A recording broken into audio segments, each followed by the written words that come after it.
Chat Lakers, driven by your Southern California Honda dealers, Chris McGee, James Worthy, Derek Fisher. We got Allie Clifton joining us a little bit later on. Mike Bresnahan and Mike Trudell will handle the post-game duties. Lakers fall to the Milwaukee Bucks. The offensive woes continue for this Lakers team, guys, without AD and LeBron. After a great first quarter where they put up 30 points, they hit 8 threes.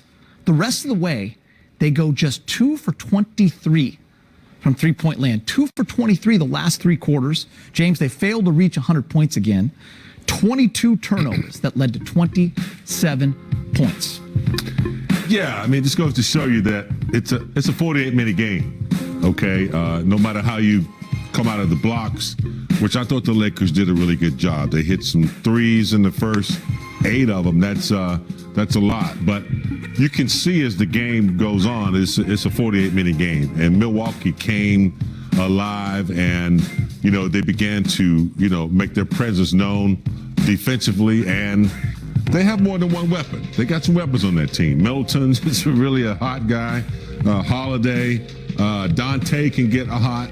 I know Giannis is the guy, but they showed why they are the Milwaukee Bucks. The Lakers struggled a little bit. Couldn't get offense going. Couldn't get, turn the ball over. Didn't really help. I think that what's really slowed them down in the second half, in the second quarter, was you turn the ball over. It affects so many other parts of the game. They just couldn't get it all together. Yeah, and they've been inefficient offensively for some time. We showed the numbers, prior to the game. Yeah. It's been a struggle offensively. The first quarter, 8 threes. We thought, okay, the last couple games they've been shooting it well.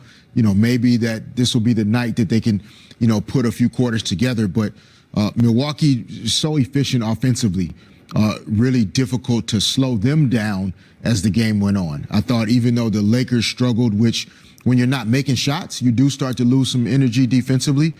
But at no time did the Bucks really struggle to score the ball. Shot it really well.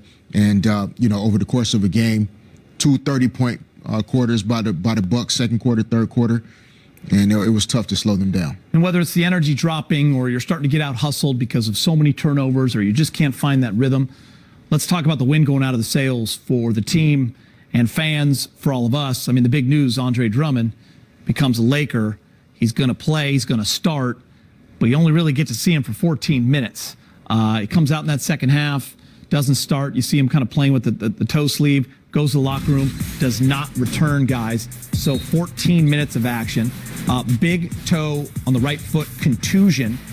X-rays came out negative. But Andre Drummond did not play in the second half. Part of the game. Drummond hadn't played in a month. 6 weeks. I said regardless of 6 months. Yeah. 6 weeks. 6 weeks, I'm sorry. Yeah. And so I really wasn't expecting like a dominant game. I expected to come in, get used to the team. And I think he came in and played really, really hard. And that's hard to do after you hadn't been playing for a while. You come out, he's really trying to impress his new team. I thought his energy was really good. I think he got tired a little bit. Unfortunately, the toe is it's part of the game. I really wasn't expecting him to come in and turn things around immediately. We got what we wanted to see out of him, I think, tonight in one game, 14 minutes. Yeah, and so big, so explosive, as an athlete. I remember Shaq, sustaining a toe injury and something that really lingered for him at certain points in a couple of our seasons. And, it's something to keep an eye on. Not sure if it had bothered him a little bit as he was training and preparing to come in.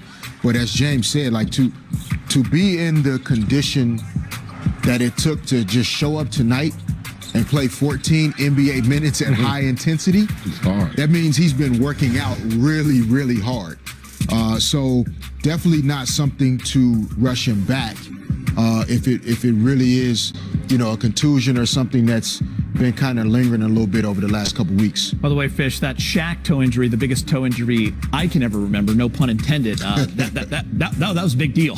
It was a huge toe, figuratively, literally. But Andre Drummond, I guess, big game. The thought is, right, obviously the concern becomes you don't want that to linger. You hope he's okay. But people think, just a toe, but you're pushing off with that toe. You pivot with that toe, explode, everything. get off the ground. I mean, it's. Yeah, people think hangnails don't hurt, but they hurt like hell. You know, you'd rather have a sprained ankle or something. But yeah, I mean, don't rush Drummond. I mean, you don't want to rush him back into anything. You know, the toe is part of the foot, and you can't do anything without, as you mentioned, Gita. It's stopping, it's starting, it's jumping. So yeah, I hope it's something mild and something he can recover from really quickly. But you can't rush it. There it is, Gita. Yeah, you're getting a big look at the toe right there, Fish. There's a little toe sleeve. Yeah, it's. I was not betting that this would be the header of the postgame show, the big toe. Got a little toe jam. Yeah, trying to get that sleeve on there, and I mean, I don't know. That pain could be like actual bone bruise. pain. Yeah. So if it's a bone bruise, I mean, that sleeve doesn't really, that only helps in terms of like, your shoe rubbing against the toe. If there's, the irritation, so that helps protect the toe from friction. But if it's a bone bruise, I don't think that was something that maybe just happened tonight. It may be something that he sustained as he was training to prepare to come in. Yeah. All right. What about the big three from the Bucks? We'll talk about the Bucks a little bit. They were on a 3-game losing streak. They were on a 6-game winning streak before that. We talked in the pregame show about Drew Holiday coming over. That acquisition was big for them. They were kind of hoping that would make them a contender. They've been pretty much a pretender the last few postseasons. Big game James, a kid out of Campbell Hall, UCLA. Had a big night tonight offensively. He usually doesn't give him that kind of offense. 25 points. Yeah, sought after. A lot of people would have loved to have Drew Holiday because he possesses a lot of basketball skills. We don't talk about his defense. His defense is amazing. Great two-way player. Amazing defense. He's strong. He's like a little fire hydrant. You're not going to go around him. You're not going to out-muscle him. And he's very savvy with his hands. So if you put it in reach, he's really good at standing in front of you and moving laterally. And then offensively, he's a threat. He's strong. Same thing on the offensive end. He's strong upper body, the ability to post up smaller guards and go over the top with soft shots. He would have been a great pickup for anybody. But I think he really adds what Milwaukee needs and will need in a 7-game series in the playoffs. Yeah, he averages 16 tonight. Actually 28, not 25. He had 28. Had that late three. Okay. Yeah, just, efficient, man. He plays at his speed.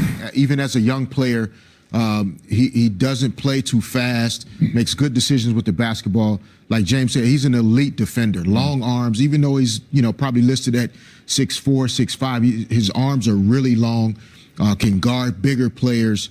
And, it'll be interesting to see in the postseason with these three guys, like Giannis, really having another playmaker, decision maker. Put a lot of pressure off him, right? Late in games. It takes a lot of pressure off the ball, having to be in Giannis's hands to create plays. And Chris Middleton continues to get better. All right, guys, let's get you to the highlight.